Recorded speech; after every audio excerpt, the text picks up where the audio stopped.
Um, so hi, yeah, Lucy just introduced us. We're both fifth year medical students at the University of Nottingham, and we're the joint events leads for Medics&Me. And this year we're going to be putting on a number of events throughout the application cycle. We did it last year and we got really good feedback. So we hope we can help you guys out and just provide you with like any useful information as you're going through this quite difficult process. Those of you that do have mentors with Medics&Me should be able to ask them for more individual like personal statement feedback. But if you do have any questions at all, please put them in the chat and ask us questions, because we just, want to help as much as we can. Yeah. And if you guys ever have any ideas for any events or advice you'd like to be seeing, then please do let us know, as we'll help set it up. And we just want to do what's most beneficial for you guys. So just let us know what you want to see in the future. Our next talk coming up that we will be advertising on like the social media and stuff soon. And if you have mentors, it will come through them as well. But then we'll be doing a talk on choosing a university strategically so that you can apply according to your strengths and things like that. That'll be in 2 weeks. So we are just going to keep consistently putting on these talks. And then at the end of this talk, we will be sending out a feedback form so we can see what we did well and then areas for improvement, just how to make these better in the future. And then on completion of these forms, we'll send out certificates of attendance for you guys, which can be a really useful thing to have in the future. In medicine, we always have to get certificates of attendance to prove we've done things. So it's also a good thing to kind of practice doing that. And then it demonstrates your long-term commitment to medicine as well. And then for us, it's really useful for us to get feedback on our teaching. In medicine, it's so important to get feedback on your teaching. So we'd really appreciate it, like personally. And then also for Medics&Me, just to know how to improve and continue to grow. So yeah, please do fill them out, because we'd really appreciate it. So thank you. And yeah, Maddie will begin the talk. Yeah, so Lucy, if you want to share your screen. Sorry, I've just seen a question to universities ask for proof. For something like this, it's very unlikely that they'd ask for proof, but for things such as work experience, I know that in my case, I had to send in evidence. So it's always just good to collect evidence of everything you had in case you do ever get asked. But it's not likely you get asked for everything, but it's good, like Lucy said, it's just really good practice, essentially. But yeah, keep asking questions in the chat, please. So today we're talking about writing a personal statement, and I can imagine for lots of you, you're all at different stages of doing this. Hopefully this advice should be relevant whether or not you've started it, or you're in your final draft, or haven't even started to think about it. Sorry, we're just going to the next.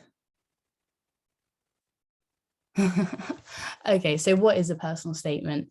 So it's a maximum of 4,000 characters and 47 lines, and it's submitted by the deadline of October the 15th. It's meant to show your motivation, your insight, and also your suitability for medicine. And the key thing for a personal statement is reflection. So it shouldn't be a list of everything you've done, but how you felt about it, what you learned, and how it developed your ideas about medicine as a career. For me, I really remember how daunting I found writing my personal statement. Like, I'm a horrible writer, but the best piece of advice I can initially give is just to start and put pen to paper. Your first draft will be very different from the final one, but it provides you with a really good backbone for the real thing, and it makes it easier. It's way easier to edit something than to write it from scratch.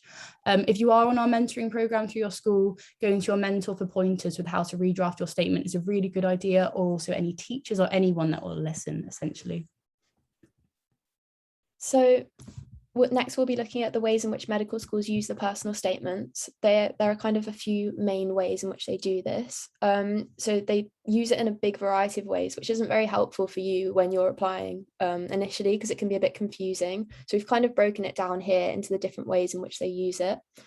So some use personal statements a lot, using it to explore your motivations and authenticity at interview, so kind of a basis at which to ask you questions on. Others use it to decide between two borderline candidates, so they might not review it the whole process, but then if they're unsure between two candidates, they might just use it then to kind of differentiate you.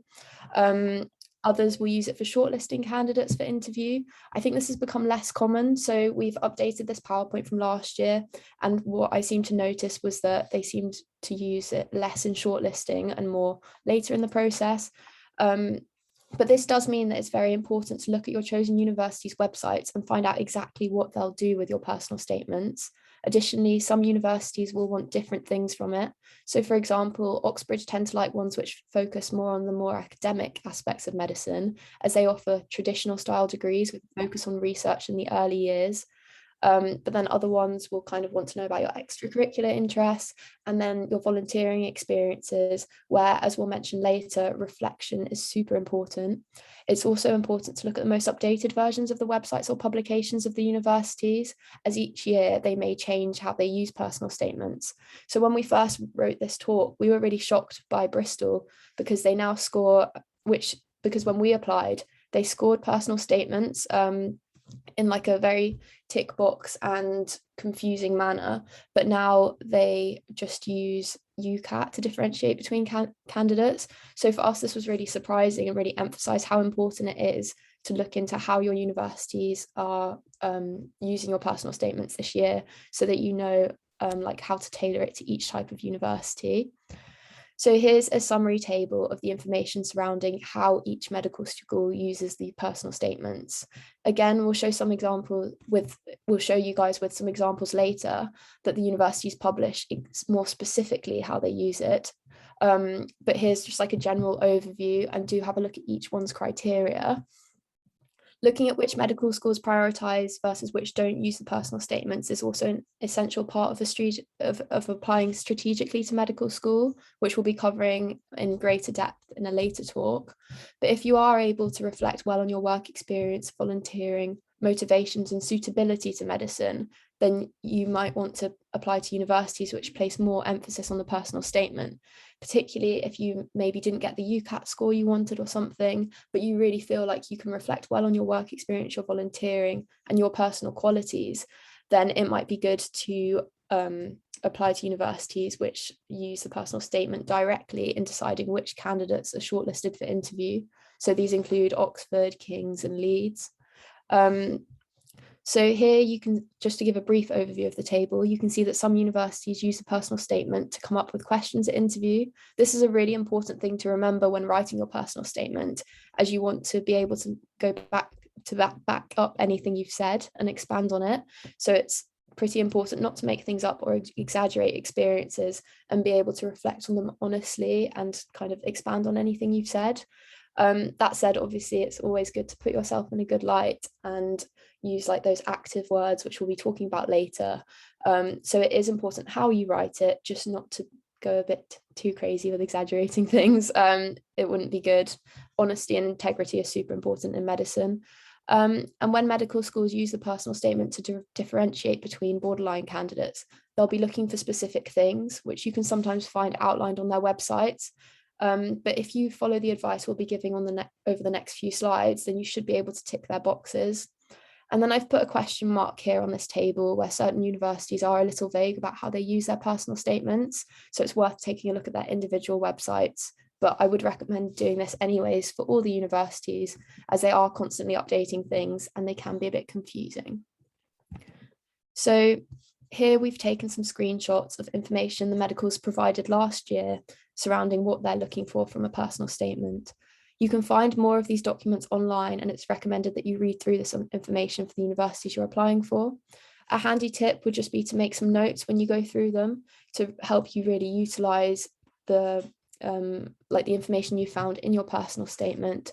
So here we've got like some important parts of their writing underlined, which they've put themselves. So it's like saying that the values and behaviours are aligned with the NHS. So then that would kind of make you think, well, what are the values of the NHS? And that's something we're going to mention later.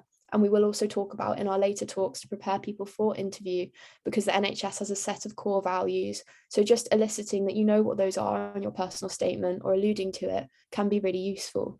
Obviously, don't focus on it necessarily because you only have a set number of words, but just incorporating like things like that can really help you stand out from everyone else.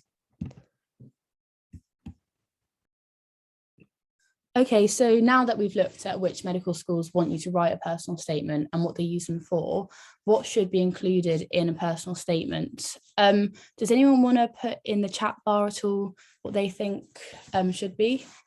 if not, it's a bit daunting, I can just sort of go forward. But yeah, good work experience, definitely. That's a really important one to add, being a leader, especially if you have examples. Anyone else?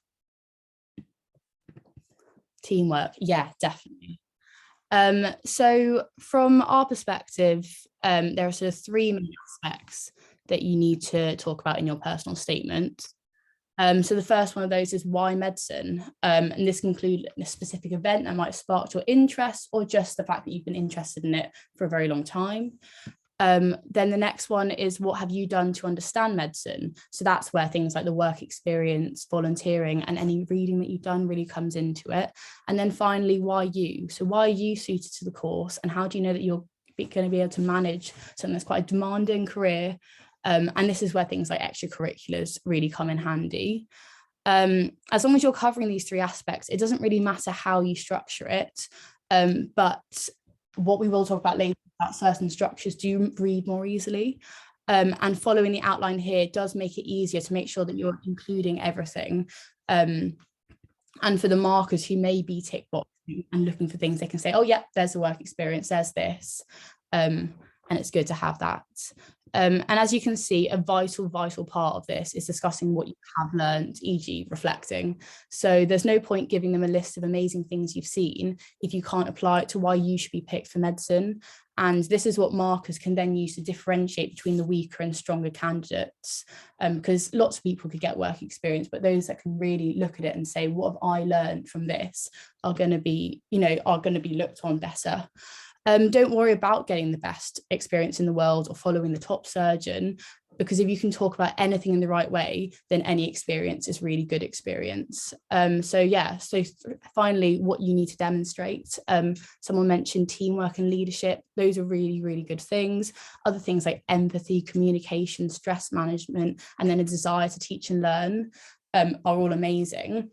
And then the key thing here is that you really need to back up each point. So rather than saying, I have great teamwork, saying, when I worked in my netball team, it really helped me, develop these skills. And this is why I'm better, showing that you have these examples, because, anyone can list these traits. So a bit more detail on that first point of why medicine. Getting started with a personal statement can be really scary. So answering this question can be a good way to get started, as we think that it kind of allows you to, it's a good starting point and you can always expand on it. And in answering this, what you want to answer is why you like science more generally, but then specifically why being a doctor would be the best science-related career for your character. So I guess a good way to go is to address both why science and why caring for people. I know that that's what I did, and thankfully it worked, but there are other ways people can start, but this is a really good way to help you structure it, and then to work out what the answers to these questions are, because it is difficult to put into words why you want to do medicine. We suggest talking to friends, family and teachers, or if you can't speak to any of those people, your mentor on Medics&Me should be able to help, and then just jotting those points down out of what came naturally to you when you were speaking about it. You can also use experiences you've had on work experience lectures, volunteering, or in caring roles, or even in your actual job if you have a job, as all of those can have really valuable lessons that you can learn that could have shaped why you want to do medicine. And then that can describe how inspired you've been. The brainstorm won't only be useful for answering the question, why medicine, but for finding out what qualities might be similar to those of a doctor that you might have, which will be more useful later in your personal statement. And then just having this general reflection will also be useful when the interview period comes round. So we'd really recommend having a good, robust answer to why medicine and potentially starting your personal statement with that. So exploration, this is the part where you can discuss anything and everything that you've done to explore whether medicine is a career for you. And it's a really great way to sort of show off in a non-showy off way, all the hard work that you've put in up to this point. So it includes, but it's really not limited to, any work experience, volunteering, healthcare related jobs, or wider reading that you may have done. But also any job for example, that's not healthcare related, but has benefited your caring skills would also be great. You want to concisely demonstrate that you've had a wide breadth of experience in this part, but what's really key, again, we keep mentioning it, is how you reflect on these specific things. In this example that we've included below, you can see the same point. In the same point, the applicant describes what they saw on work experience, examples of an important trait for a doctor to have, and also evidence of volunteering work, just in that first slide. And it's because obviously you've got a limited number of characters. So if you word things in the right way and sort of mold them together, it means that you can sort of get more stuff in. But you also do have to be careful about not just ramming it all in. But this sentence here provides proof of the applicant's commitment to medicine through attending the work experience. It also shows that they successfully reflected on what they saw and could link it to other experiences that they had. And just refining your personal statements once you've written them again and again to sort of get them to that final stage. And then, webinars are a really easy thing to do more of now, especially in a post-COVID world. So if you are struggling to find enough points to add to your personal statement, they're really accessible from home, whether they're discussions with doctors, which are really useful in demonstrating that you have a realistic understanding of the career, or if they're about new advances in medical research, they can show how committed you are to this job. So you really, if you're struggling to find things, you can definitely find things even in the next coming weeks, essentially. And then considering the qualities of a doctor, a good place to start is GMC's Good Medical Practice, which I'm sure a few of you have heard of before, which outlines what it means to be a good doctor. And if you can look at those qualities and think about how you've displayed them or when you've displayed them, that's a really easy way to start on finding examples to put in. Yeah, and then just to add to that as well as Good Medical Practice, there are a lot of summary documents of it, because when you first open Good Medical Practice, it can be a bit overwhelming and very long, and you can look up like the key points and things and what you might want to pick out to demonstrate that you are those qualities. So that's another good thing to do. And then going on from here, in terms of volunteering, so volunteering is a big part of the kind of the personal statement and things. Although if you can't do volunteering because you have other commitments, then that's understandable. And if you explain like the other things you've done and how you've benefited, then that's fine completely. But in terms of getting volunteering, for those of you who are currently in year 12 who are looking at it for the next year, or if you're just getting some last minute stuff to add in, and you're struggling to, what we'd recommend to do is contacting your local GP or hospital. Whilst they might say no, it's always worth reaching out just in case. I remember I sent personal letters, which is a bit embarrassing in hindsight, but you never know what's going to work. So it's worth trying your best kind of through every avenue. So I sent all these letters to these GPs, basically begging for work experience because I didn't know any doctors. And eventually I got some, which was very, very lucky. So just contact your local GPs and hospitals, reach out. Doctors love to share their jobs and their experiences with people. Like when we see younger people on the wards and things now, we could talk for days about it. Like everyone's very encouraging and loves to encourage learning. And then otherwise, in terms of other things you can do, there's so we have Medics&Me Meet the Doctor sessions. I've just secured one for 3 or 4 weeks time. So that will be a Q&A where the doctor will firstly talk about a bit about their life, what's got them to the point they're at. So the one we're going to have is a pediatric surgeon. And then following that, she'll be having a Q&A for you to ask any questions you have about work-life balance, what the pros and cons are of the job, and just to get a really realistic understanding of the job so that you can show that you are that person for the job in your personal statement. And then there are also some other types of things you can do now. So as well as observing your GPs, there are a lot of virtual work experiences. Places like Birmingham and Medical School offer one, and Medic Mentor do have a virtual work experience. I'm not sure if that's one you have to pay for. But another thing we do at Medics&Me is that we've created with a obstetrics and gynecology, so kind of pregnant ladies or pregnant people and babies perspective, we've created a work experience program so that you can kind of fill out a workbook and get a realistic understanding of a career in medicine, and hopefully be able to reflect on that too. So that's something we have to offer. And then even if you don't get the volunteering role you are after, the process of applying is helpful for your application to medicine anyways. So it's an opportunity. If you apply, you have nothing to lose at all. And then when asked in an interview, how do you deal with failure? You could always reflect on the experience of applying for that role and what you learned from that application and the feedback. So there's kind of always things to learn. And then here are some other examples of other generic volunteering experiences. So reflecting, which I've kept mentioning, here's a brief guideline which you could follow in order to start reflecting on a situation, because I know that when I was doing mine, I was like, what is reflecting? So if every time you sort of, see something in work experience or in volunteering, if you write down, first of all, when and where it happened, just to refresh your memory, and then what you learned about medicine as a career from it, how it made you feel about studying medicine, what you enjoyed, and also what you found challenging, because that's really important, and then what you'd like to research further and learn more.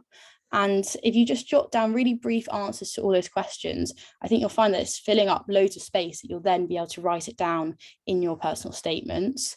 But also remember that this is just a guideline, and with the personal statement only being 4,000 characters, it'll be important to combine parts of these reflections to make the paragraphs concise. And this is something that maybe your mentor or your teacher or any friends could help you with, because cutting down your own words can be pretty difficult. The admissions team want to see evidence that you understand the complexities and difficulties of medicine alongside the positive aspects. So that's why I mentioned remembering what you found challenging being really important, because if you can reflect on those aspects really well, it shows that awareness that it's not going to be the easiest career, but you still very much want to do it. I've just seen we are going to send out this PowerPoint. We're going to post also the YouTube, hopefully on the website, this recording, so you'll get all of these details.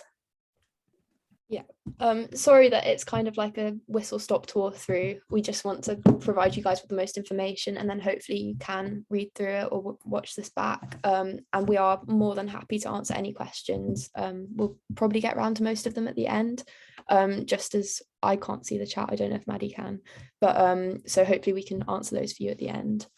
So the next step is once you've kind of explained your work experience or your volunteering or your jobs and things that have made you prepared to do medicine and why it suits you and things like that, is to add in like little bits of information about any pre-reading and wider reading, just to expand on those sentences about those other things and just really show that you've gone that extra mile. So what we'd recommend isn't to go through absolutely every one of these, don't worry, as there's a lot of information published on the internet, but just picking some and knowing a bit about it so that you could hopefully tie some bits into your personal statement. So some of the useful things that we looked at when we applied for medicine, but are very much still relevant throughout our medical training, are the GMC Good Medical Practice that we already mentioned, the MSc Statement on Core Attributes Needed to Study Medicine.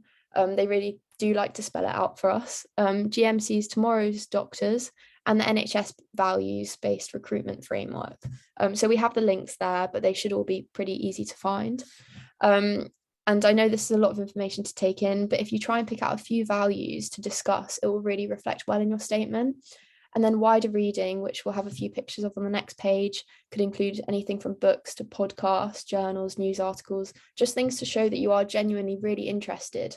And hopefully it shouldn't be painful at all doing it, because generally the books are really good and interesting. So here we have some pictures. There are a bunch of books at the moment. This Is Going to Hurt obviously just got made into a TV series. I don't know if that would necessarily be the best one to bring up at the moment, just because of how it seems to have been portrayed in the media. But if you've read it and you have genuine opinions or thoughts on it, or if it's made you think about anything in a different light, then there's no harm in mentioning it, because it's all about how these things have made you feel and how it's changed your perspective, or maybe kept it the same on medicine, and why you're so passionate for it. Some of the books here, like I've read quite a few of these actually, but When Breath Becomes Air was actually just a very enjoyable book to read. It made me cry. So they shouldn't be painstaking at all to read. So yeah, just do some wider reading. There's a lot of websites too. Anything that interests you and that shows that you're committed to medicine is a great thing to add in. So extracurriculars and well-being. A good way of including this could be to group your activities into skills. For example, mentioning some extracurriculars activities or hobbies that have helped you develop leadership, organisation, commitment, research, for example.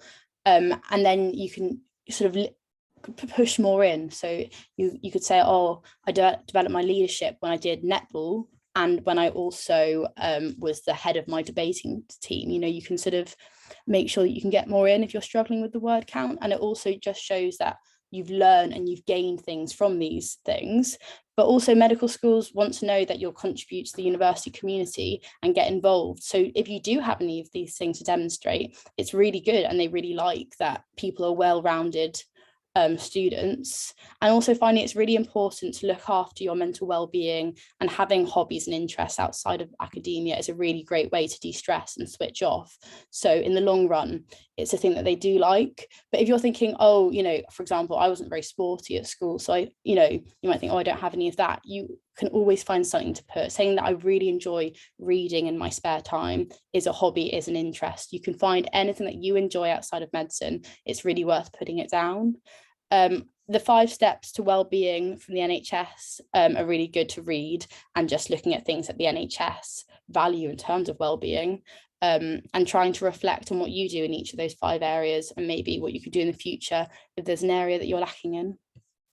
Yeah, and then to add on to that, I know that like we've said to reflect on all these things, which is super important, but if you write it down, like if you did reflect on each of those 5 steps or areas, and then you pick out, then you look at those bullet points, for example, and you go, well, which one of those really demonstrates me in the best light? And then you pick that to add in, because obviously there is that word count and stuff. So what you want to do is make sure that you use the most useful parts of it. That might seem obvious, but just in case it's not. And then here are some ideas of extracurriculars if anyone hasn't got them started. And if you are struggling for ideas, you could always contact your head of career or like year at school. They might be able to help you find ideas. But here is just like a run through of some general ones. It can literally be anything. It's just to show that you are a well-rounded person and kind of get across a bit of you, because this personal statement is the only part of that initial medical application that's going to demonstrate who you are as a person. And in terms of that bit that says commitment and discipline, so it is anything that you've done for a sustained length of time to a high standard. So sticking at something for years shows dedication. And then that's something that you're going to have to do in medicine. So just demonstrating that you have that commitment and discipline, because it is a 5-year course, which is really quite long. So having that motivation to keep going is really important. But hopefully you will be enjoying it anyways. Like the time has flown that we've been at medical school. Like I can't get my head around how we're in our 5th year now. But just having that commitment and showing it is really important. So yeah. So in terms of structure and things, we know we've kind of gone into everything in quite a lot of detail, and we've covered a lot today. So here's a summary of what we think needs to be in the statement. So that introductory paragraph of why you want to do medicine, it can be quite brief, a couple of sentences. You just want to demonstrate why you want to do medicine, and why you're the right person for the job, just in that opening sentence. And then an exploration of medicine, so work experience, volunteering, and relevant skills or attributes. This is the main bulk of your personal statement. So I couldn't put a number on it now, but we'll show you some examples later. But I'm going to guess that would be about 2/3 of it. So a really big chunk, and you can split it up into paragraphs as much as you like, depending on that line limit. Which can be quite frustrating when you're writing your personal statement. But this is the main important bit. It's all that reflection that you've done and breaking down how it's all the things you've done contribute to you being the right person to do medicine.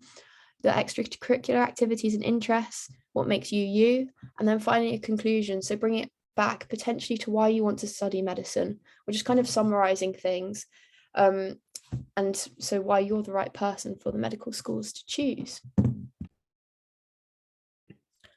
So just some summary do's and don'ts really. So some do's: start early, but also within your own time. So if you've not started yet, don't worry, just start whenever you can. Show a realistic understanding of medicine. So you can mention the cons, but just make sure that you word it in a way that you're not, for example, telling off the NHS, but saying, you know, I understand the stresses, and you can see in the don't negatively describe the NHS. Try to avoid negative language, and also try to write in the active form. So for example, writing I learned instead of saying this taught me. It just shows it gives off the impression that you're a more proactive person, and it reads a bit more easily. Use Grammarly. It can really help you remove grammar and punctuation errors for free. So I suggest using this before giving it to someone to read through, because it then means that when they're reading it through, they're sort of refining it rather than looking at things like grammar errors. Because I know that in my first one, I had loads of grammar and punctuation errors. Also trying to read it out loud. I think that really helps. I read mine last week, and reading it out loud is very different from writing it down. And try and mention buzzwords. Not too many of them, but there are certain buzzwords in medicine, such as multidisciplinary team, holistic care, even things like empathy. It shows that you've done your research and you know the terminology. But it's also important that you're not just throwing them in, but you're using them with context. So for example, saying, I watched the multidisciplinary team and I really learned about how this improves the care for a patient by having having holistic care. Some don'ts, so don't use cliches. There are certain things that sort of get written every year, and I think that like when personal statement readers read them, they sort of gloss over it.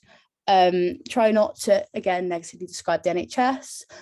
Try not to include things that you couldn't elaborate on at interview, so no exaggerations. And also before the interview, try to read your personal statement again, because you will naturally forget what you've put in it after quite a lot of time. Try not to make any claims about your character experiences without supporting evidence, because then there is just no proof for it. Don't use we instead of I in sentences where both seem suitable, because you want to show what you have done. So even if someone else was there, it's about what you have done. Try not to be too repetitive, and don't forget to back up the buzzwords with your experiences. So next up, we're going to dissect some personal statements, just so you can kind of see some of the do's and don'ts kind of in action, and then also so that we can like pick out some good things and then how we could work on them. Would it be okay with you guys if I give you maybe, I don't know, 30 seconds just kind of to skim read it, and then we can go through some of this? So yeah.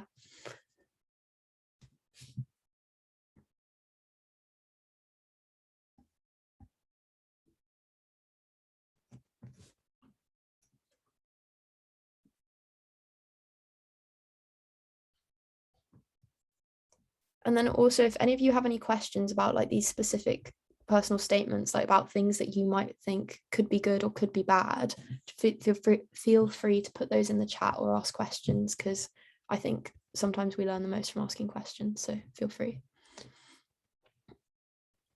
And I'll just start running through it now. I've just highlighted some bits that kind of stand out to me. So the first bit is kind of generic, but then what I think is good about that second sentence is just mentioning frequent challenges. So you've accepted that that medicine does include challenges, but it almost sounds like it's something exciting in this, which is good. And then a focus on lifelong learning. This is something that's become a lot more evident for us throughout our time at university so far, but there are going to be constant opportunities to learn throughout your career. Like even when you're a consultant, you're not done with learning. So it's just appreciating the fact that you're going to be learning throughout your career, and that probably is something that's quite exciting, because there's always new information and it is a good thing, but it's also a huge commitment. So just acknowledging that's also quite a good thing to do. And then opportunities to interact with a full spectrum of personalities. So that's highlighting how this person, it's not just medicine because they love science, but it's that personal aspect and how communication is exciting and something that they're looking forwards to.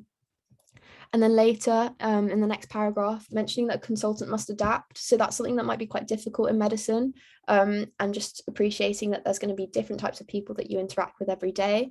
But then it goes on to talk about how this has taught someone something. So good communication and empathy. So that's using that empathy buzzword, and also communication, as communication is key in medicine. And then it's following it up with an example. So that's kind of like that point evidence explanation thing that you do in English at school. And then the next sentence then goes following this, I obtained this. So it's that doing word, it's active, it's something you did. I obtained work experience, like the GP surgery didn't give me work experience, like it's saying I obtained it. So then it's that active form, making you seem like someone who does things. And then again, the use of following this shows that you're kind of constantly doing things to increase your chance to learn more about medicine. And then, yeah, another buzzword, multidisciplinary team.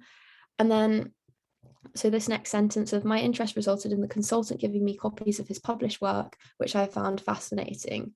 Inspired by this, I followed gynecological research updates on Science Daily. So that's showing again, as we said earlier, about wider reading and how to kind of link it in with those work experience or volunteering opportunities, and just emphasizing that you are genuinely interested and that there are like specific things that interest you. And then the next page is the other half of that personal statement. So if I'll just go back for 1 second, sorry. So if you can see here, that first paragraph is that introduction, that why medicine, and then there's a work experience paragraph, which is quite chunky, but it's got multiple work experience bits in. So it's got a bit about consultant, and then another work experience with a GP and a gynecologist.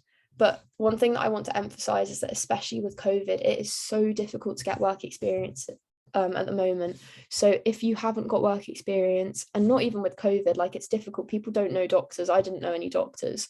So if you have just one, or if you have other experiences that are useful to reflect on and in life at all, that you think have shown you how to be a better doctor or why it might appeal to you as a career, then add those in. It's not essential for it to be a medicine one. But if you have got those, just trying to make it concise and mention your different experiences with reflecting on them is important. So that's a chunk on work experience. And then the next one's on volunteering. So that's something that's quite important. Alternatively, having a job would be equally as important, or caring for family members. Anything like that just shows that you are a caring personality and that it matters to you. The reason I've highlighted this bit in grey is because I think it's a bit extreme, giving me an unparalleled satisfaction. I think things like that might come across a little bit cliche, a bit too much potentially, as they're going to read it and be like, what? Like, surely this person has found other satisfaction, like in life, things that make them happy. However, I think the odd thing like that in your personal statement isn't the end of the world. Like, it's good to sound excited, and they know that we're all trying to be keen. But I think that if your personal statement was full of kind of cliches like that, it might be a bit too much. And then again, later, it's tied in adaptability and leadership skills. So they mentioned earlier that they'd seen a consultant adapt to something, and then they've subtly put in later, I've improved my adaptability. So it's kind of like reinforcing that that person is ready to be a doctor, or like to begin to learn.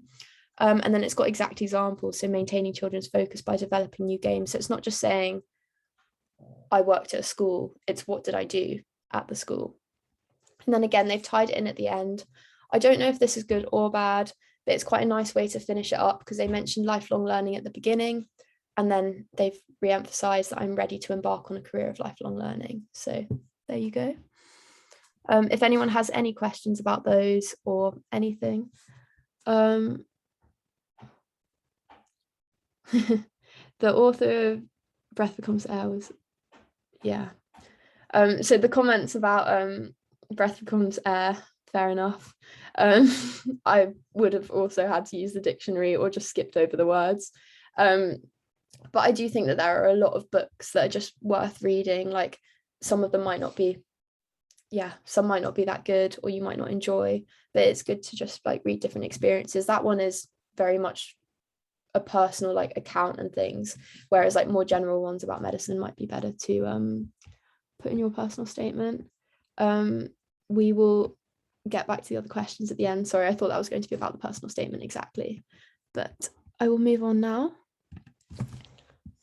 So the next statement that we're going to look through, I'll just start describing it, but if you guys want to sort of read through as I'm talking, So the first paragraph talks, again, you can see that structure. They talk about why they want to do medicine and what about medicine is appealing to them. So for this person, they've talked about the science, but also the human side of being a doctor, which I think in a lot of statements, it will be that same thing, because that is genuinely why most people want to do medicine. They really, they love science and they love people. So whilst we say avoid cliches, a lot of things will just have to sort of come in because it is true for a lot of people, if that makes sense. And then in the next paragraph, which is quite a chunky paragraph, you can see that people are talking about this person is talking about work experience that they've done, books that they've done, and also a lecture that they attended at Cambridge. So I think that shows that, all these things you do that might seem like, oh, all this work, you can put them in your statement and they can help you get into medical school. So it's, include as much as you can without sort of squeezing it all in. This person is writing, so for example, they read this book and then they learn about the science, but also the compassion shown. And I think that's quite a good route to go down in a personal statement, to talk about what you learned about the human side of medicine as well, and sort of how you saw that witness in doctors. So the next part, they're writing about how they were at a pacemaker clinic and the doctor had to balance up replacing the pacemaker with in a patient that had severe dementia against the harm that the surgery would do, because it could worsen their dementia essentially. And how they were impressed by the sensitivity. And I think that's a really good example of reflection. And, what you've learned isn't just that, surgery can worsen dementia or cause delirium, but actually that, a doctor will have to deal with these difficult scenarios. And that's something that you have learned from that. Next slide. And then they're talking about their volunteering over here. So they've, and just giving examples. So rather than just saying I volunteered, they're saying when I volunteered, I learned this. And then in the final, second last paragraph, you can talk about extracurriculars. And again, for example, they've written here about how it's helped their teamwork, their organization and discipline, and also leadership. So just throwing in those examples as much as possible, essentially. In this personal statement, so the first statement that we read through, there was a lot of active things, whereas this one isn't written in that same way. So if you're writing it and thinking, oh no, I'm not writing in the active form, try and do that, because it does read a little better, but not everyone does do it that way. And you do need to make sure that you get across you as much as you can, essentially. And then similarly, in that final statement, they talk about lifelong learning. So it's something that you will see crop up again and again and again, because it is something that all medics love. They love that, they're in school forever and they're getting to learn so much. So if that is something that for you is a reason you want to do medicine, don't shy away from putting it in just because everyone has, because it's about you and what you have learned. And then we've kind of got another approach here to starting off a personal statement. Like Maddie just did, I will just go straight in, as I know that this talk is getting quite long, and my apologies for that. But this one's taken a different approach. So what they've done is, instead of going, I want to do medicine because of XYZ, which is kind of what they go on to say, but they've started it with a personal approach. So they've said, as part of an extended family, a significant experience, and then they detail that experience that they've had. And this is an approach that quite a lot of people also use to start off their personal statements. I think it's something to be careful of, because if you are kind of maybe stretching the truth, or I don't know, or if you haven't genuinely been inspired by something, then it could read as quite fake. And when asked about it, you could fail to elaborate on it, perhaps in the right way. So definitely only do it if it is true to you. But the way this person's done it is quite good, as what it does is it talks about that significant experience, but then it tells you about why it attracted them to medicine, and also does that thing where they've appreciated different the things that are important in the NHS. So they've described the multidisciplinary team here by saying a team of carers, district nurses, occupational therapists and GPs. So that is displaying that medicine is not just all about doctors, and that everyone is really important in the process of caring for a patient. And in a patient's management, all of those people are so essential no matter what. So that's really key. And then they've talked about the scope of the NHS and their care services. So again, appreciating that it's more than just doctors. Compassion, empathy, those buzzwords. They've mentioned a book. So yeah, just typical things to see in a personal statement, and then going on to problem solving, volunteering. So they've done their volunteering and work experience, more work experience, and some hobbies. And then here what this person's done is they've mentioned relaxing and coping with pressure. So that's another thing. Like if you bake to relieve stress, or even if you just bake and you want to say it's to relieve stress, or demonstrating that you have a way to take your head away from medicine or any stresses that you've seen in your day, because the thing about medicine is that you will see things that can be a bit distressing, or you might have a really tough day where you're on call, you're so busy and life's very tough, but it's how can you mitigate those stresses, and how can you make it feel like, how can you get away from that, and just demonstrating that you have those coping strategies is really good. And appreciating that it is a stressful job, but you're ready for it, or as ready as you can be at 17 or 18, because I don't know, there's a lot of growing to come. I'm still learning a lot about it, but I think that it is something that we can all do, and it's good to show that you're able to. Yeah, and then they've re-emphasized that by mentioning their stamina and self-motivation to meet these demands. So you can have a better read of these personal statements when you get the PowerPoint, if that's helpful to you guys. But yeah, hopefully you'll find them useful. I don't know if you guys have been told this by school as well. I'm not trying to scare you off using like any techniques used in any of these or anything, but I just remember being told again and again at school how they run it through so many plagiarism checkers and things. So just be careful not to like pick out phrases and things like that, because I don't know, that terrified me at school. I don't know if it was reasonable or not, but I'm sure it was. So just be careful not to copy things people have written here or elsewhere. But yeah, I hope that these are useful for you guys, because I think that all three of these people were successful in getting in. They might not have applied to schools or universities where personal statements were used too much, so we can't say they're perfect, but it's a good way to look at layouts and how you might be able to structure your personal statement. So yeah, here's for some top tips. So just to summarize, make sure all the sections flow together. Oh, sorry, I realized Maddie was meant to be doing this slide. I will let her do that. My mistake, but yeah. Doesn't matter. Guys, I swear this is our last statement, and then we'll get to some questions and we'll let you go. But yeah, as Lucy said, make sure it all flows well together, keep editing it until it does, really, because it'll be easy to read and it'll make it stand out.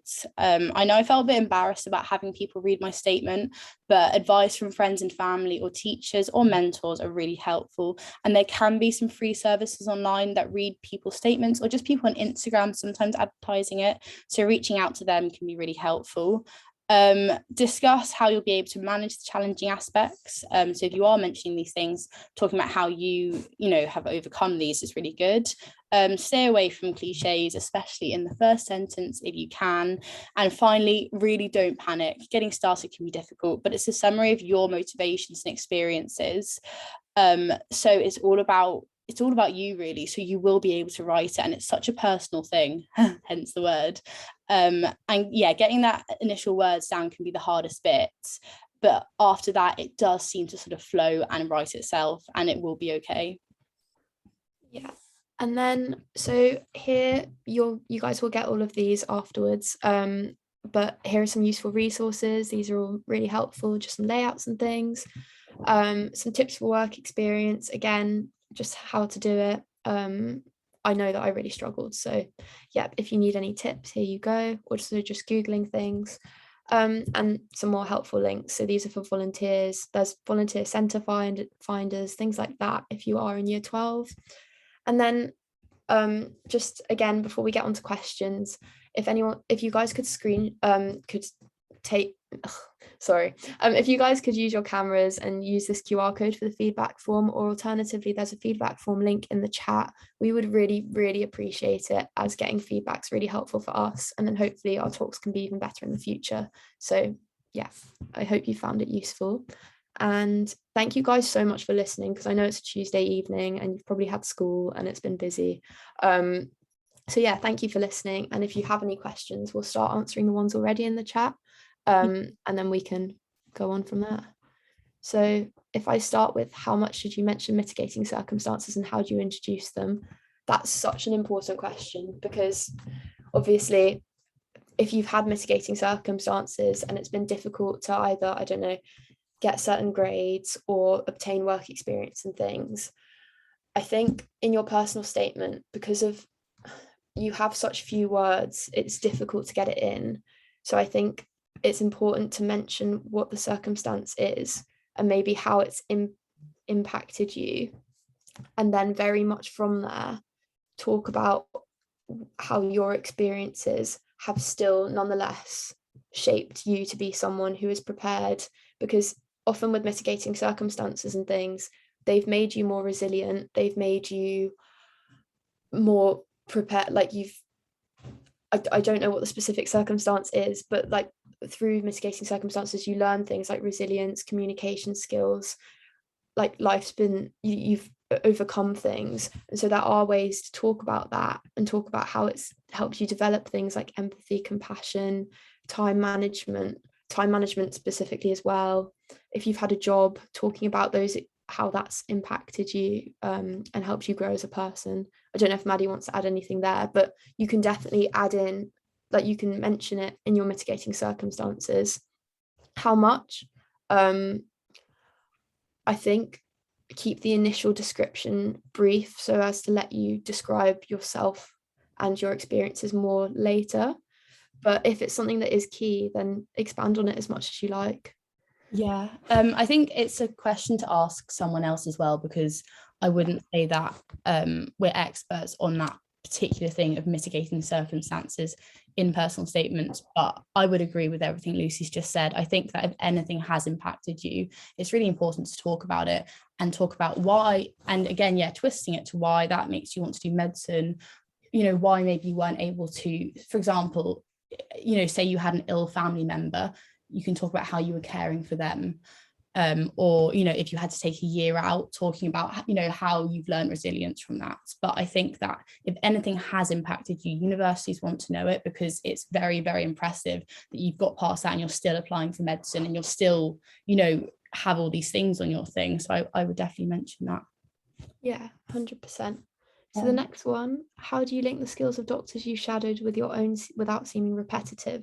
So I think hopefully the examples are a bit useful for that. I think that it's a mixture between trying not to sound like a thesaurus and using different words and being repetitive.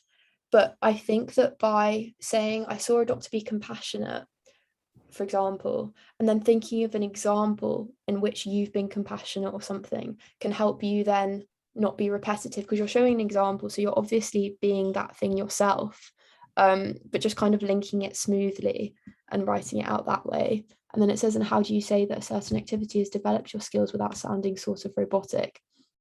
So I think that's very hard. I think write it out in the first instance and it will sound robotic. But then once it's on paper, you can edit it and kind of make it sound a bit less robotic. I think that once you've read your personal statements through the 100th time, it's all going to sound like that yourself anyways, which is why getting a fresh pair of eyes on it, if you can, from friends even, should be quite useful. Next question, how much should you elaborate on scientific things, e.g. articles and projects? Can you mention statistics and biological details? Also, if you've done an EPQ, how much should you elaborate on the content? So that's a really good question, actually. I think the most important thing is that each personal statement is all about what you find interesting. So for you, you love research and you love the science, it's definitely stuff to get in. But I think that you do have to be careful with that limited word count, because quite often they don't, you know, they don't really need to learn about the entire, you know, thesis of your EPQ, for example, but saying, I looked into this, I learned this in not the most detail is really useful. Or saying, you know, I'm so interested in pressure gradients in the heart is a really good thing, because it shows that passion and you want to get that across. But you do have to be careful, I think, because there is a lot to get in and you do need to show that emotional side as well, I'd say. Yeah. And then another question of, could you put I relieve stress by editing photographs? 100%.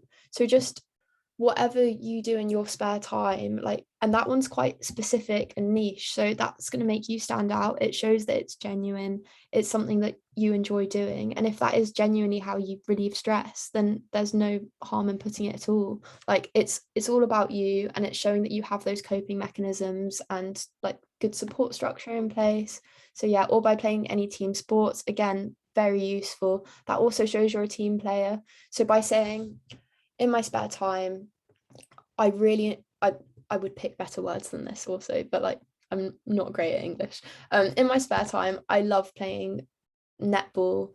I find that I love the team aspect of the game, as I get to participate in it with friends, and also get the opportunity to meet new people. And I also find that it relieves my stress. Like, you can twist multiple good points into the same sentence. And can you mention any sports you played pre-COVID? 100%. You've played them, you've enjoyed them. It's all things you've done. So I think so, yeah. Just to add to the editing photographs one, you can also just twist it, say, and that really helped my I think this has really improved my attention to detail skills. Again, wording that in a different way. Like, you can find skills that you've learned from that and then link that to medicine. So saying that I know that medicine is a meticulous job, and I think I've really learned this through my editing. It's also helped me relieve my stress, which is something that I really hope to be doing throughout my career in medicine, as I am aware it's a stressful career. Yeah, that's a really good point, is that if you have an activity or anything that you've done throughout this and you can make 2 good points out of it concisely in the same sentence, then that's great, because that shows more than one thing about yourself and it kind of adds it together. And can you mention things that you're currently doing or going to do that haven't been completed? Yep. I think if you've not started it, then you can't really reflect on it yet. And so if it is something super exciting that demonstrates lots of good qualities about yourself, sure, put it in. But because you can't reflect on it and the key thing to do is reflection, I think probably focus on it a little less. But if it's yet to be completed and you've started it and you've had good experiences, then sure, like, add it in. And then, in how much detail can you mention something you saw on hospital placement without breaching confidentiality?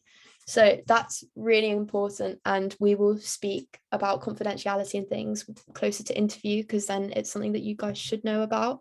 But basically, I would check everything online, but what we're told in medical school is that to not break confidentiality is that there shouldn't be any like defining patient information. So obviously no name, no date of birth, obvious things like that. Probably no extensive description of the person, which you don't have space for anyways. But any like situation you could mention, as long as there's nothing that could identify the patient. But if you saw, I don't know, someone in clinic who the doctor did something and it made you interested in something, I don't know, but yeah, you can mention things like that. Just don't include patient information, or just basically anything that could identify the patient specifically. Maddie, do you have anything to add to that?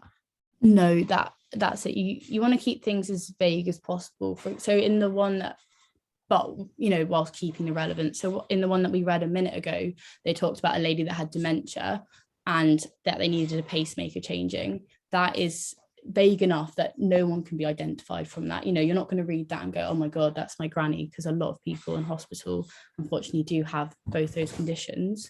However, if you're talking about someone with blonde hair who came on this date with a very, very rare condition, as soon as someone can be identified from things, it's getting a bit more tricky.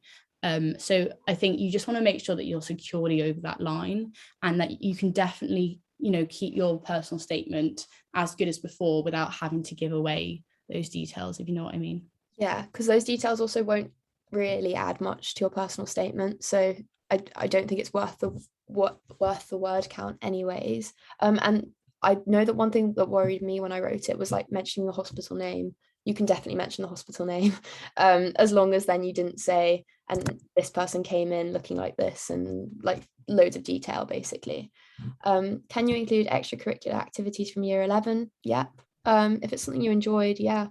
You also don't have to say like, in year 11 I did this. You could say, for a year, or I don't know, I spent a year volunteering weekly at a care home, and from this I learned this. So like, or anything like that. So you don't have to say it was 2 years ago or anything. Like they won't mind. I think that mentoring and presenting in conferences are very good leadership skills personally. Just to the question, how would you mention leadership skills? So I think that, mentoring is,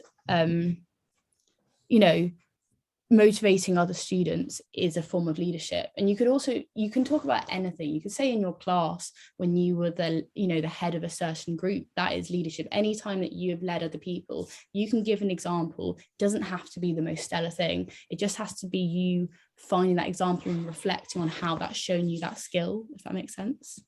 Yeah, and then in the chat, someone's put online experience like Brighton Med School is good. Yep, 100%. So just checking what online work experiences are available for you guys is worth doing. We mentioned some of them on our slide back there. But yeah, just honestly, like if you go on pages like ours, so Medics&Me, Into Med School, things like that, they all will signpost you hopefully to online work experience and things, which should hopefully help you complete that by the application deadline. And then I've got a direct message here. Also, just before we answer any more, if anyone wants to leave at any point, you feel free. Thank you so much for listening, and please do fill in those feedback forms. And how has your experience at Nottingham Uni been? Someone's asked. I could talk all day about this. Yeah, I've really enjoyed it. I think there are so many different reasons why to pick a med school, but I think for me, I'll just give a very brief summary because I don't want to make this really long. It's a good combination between city and campus life. The student area is right in between the city and the campus. The med school you have placement a couple days in second year, but you mainly start in third year. And I think for me, it was good that it started sooner. It made it more hands-on. You get on the wards, you speak to patients. I love chatting to people. And then there's a lot of lectures and teaching and stuff, so you feel well supported. It also does cadaveric dissection. So you get to dissect the bodies yourself, which is a really good experience. This is Nottingham Medical School. And by doing that, I don't know, some people love it, some people hate it. I was pretty much in the middle.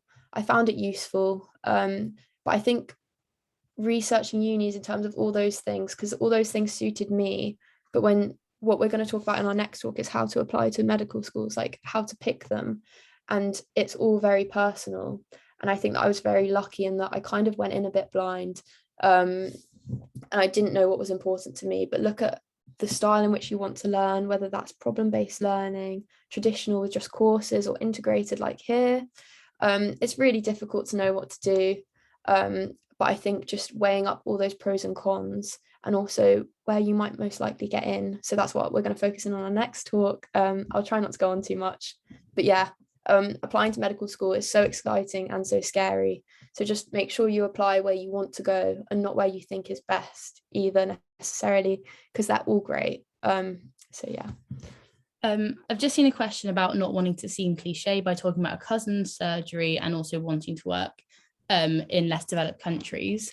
And I think that what sounds cliche is how you word things. So certain phrases like "I feel compelled to give back," sometimes don't sound that authentic. But if you can give good reasoning, and rather than talking about maybe the 12 brain surgeries and the lymphatic fluid, but talking about exactly the resilience and how impressed you were about that side of it, that is a very, very good reason to want to do medicine. And it won't sound cliche if you phrase it in that way. And then wanting to help in other countries, again, that's a really important thing. And you could, then maybe you could give out a statistic, for example, or you could say, in my future, I do hope to do this, but not sounding too over the top and saying this is what I'm going to do, but saying, hopefully at some point I would like to do this, if that makes sense. Yeah. Also, I can just re-emphasize that to me, that didn't sound cliche at all when I read it. Like, it's clearly very genuine and it is very interesting. So if that's inspired you, yeah, sure. And you said you didn't want to put all the sciencey part. Yeah, if you're not interested, then, or I'm sure you are slightly, but don't, yeah, you don't have to. Just if you can, then tie in that you enjoy it. Yeah. So you say you love science. So yeah, just you can always tie it in. You can always mention later that certain research interested you. That shows you're interested. There's just always things to add in. So yeah. And then someone sent me a direct message. How do you show you are passionate without saying how passionate I am? So I think one thing that I did do when I wrote my personal statement is that I looked up how to phrase things. There will be ways online that you can find better ways to do this than I can describe to you. But I think it's demonstrate. So you can say you are passionate, but you could say one thing that particularly struck me was this, or that particularly interested me was this. And then to show how passionate you are, you then mention, I therefore read this, or I looked up this, or I then started doing something. And then that's really emphasizing. So you could say initially, like, I'm passionate, but then you're demonstrating that you really are later. Or you could just say you were interested or fascinated, or any other word that you could find in the thesaurus that might sound less cheesy. But if you show examples, you might not even need to say the word. Sorry if that was a bit long-winded. Yeah, I very much agree with that. Like, I think you can get passion from, like, you can read something and be like, this person is very excited about their future job, and like, you don't have to use that word, but like, you can give the examples and people will get it. They will understand where you're coming from, if that makes sense. Okay, and then I'm reading another direct message, which is my fifth option is going to be biomed, but in my personal statement I've talked a lot about how passionate I am about the human side of medicine. Would this limit me from getting an offer? So from your personal statement, I think it will already be quite obvious that you're applying for medicine, because if you want your medical application to get you into the medical schools, it has to be clear that the career you are after is medicine, because it's a career and not just a universe. Like, it doesn't have to just be a career, but what they want is people who want to be a doctor. So you have to demonstrate that that's what you're going for. From my experience, I can't speak like broadly on this, but I think most people, if you have like the grades and everything else, I think that the biomed offer is very still attainable, despite mentioning the human side of medicine. Biomed can also lead to graduate entry medicine. It won't make them think that you don't want to do that degree either. And biomed will include a lot of the same things. So yeah. I think that biomed courses know that a lot of their applicants will also be, but some of their applicants will also be applying for medicine, because pretty much everyone I know applied for medicine and then also biomed or something along those lines. And most people I know did get a place because they know that obviously you're going to be very hardworking, very fascinated about science and about that topic in general. So I would, again, exactly as Lucy say, gear it towards medicine. Don't think about the biomed part, and hopefully that fifth place will slot in. And if not, on clearing, when you do get your results, and if you think medicine's not for me anymore, or you didn't get anywhere, you can call up loads of places and say, right, I got these stellar grades, or I got this, do you have any places? And lots of biomed places will have spaces for you. The other thing is when you don't get into medicine or in any uni degree at a university, if the degree you've applied for is more competitive, sometimes they'll offer you another degree. So I think that if you potentially didn't get medicine anyways, you could get offered. Yeah. What I was offered somewhere. Well, I mean, on results day, I didn't get the grades for Nottingham, and then I was offered microbiology at Nottingham instead. So, it all might be different. And yeah, we'd be happy to explain what a foundation year is. So a foundation year is if you haven't, for whatever reason, like extenuating circumstances and things, and you haven't got a medical the grades or work experience or whatever to get into medicine, or you haven't taken the right subjects, then you can do a foundation year, which will basically prepare you for medicine. The grades work. So if you're eligible, and you can check your eligibility online on the university specific websites, as it does vary slightly between universities. But if you're eligible, you can do a foundation year where the grade offer will be lower. So instead of that AAA grade, for example, at Nottingham, they'd give you an offer of, it's either AAB or ABB. It will depend on your personal situation too, I think. And then you just have to attain those grades, and you do an extra year of uni where they help prepare you. A lot of those programs, so if you've done like a widening access program specifically at your school, or if you've done a widening access summer school or something, those sometimes link you directly onto those foundation years, or like how to apply to it with like more, which makes it easier. So yeah, Sutton Trust is a great example, and they will help prepare you to apply for medicine, and then hopefully as well a lot of them support you through university. So with widening access and things, there will be more help available throughout your time at uni. I hope that was enough of an explanation. We did a talk called Introducing the Medicine Application last year, and we have the PowerPoint for it. I will make sure that when we update the website very soon, that is added to it, as that goes into a lot more detail on how the foundation years work, adjusted offers due to widening participation criteria and things like that, which are again really important to know about. So yeah, I'll make sure that's done. Thank you. I'll write that down now. If it's okay with everyone, I think we will wrap things up here. But if you do have any other questions, please DM us on Instagram with Medics.Me, or Twitter, or send us an email, or in the feedback form at the end, there's a bit of a longer text, and you just add in any question because we're really happy to help. Yeah, thank you guys so much. I know it's been really long,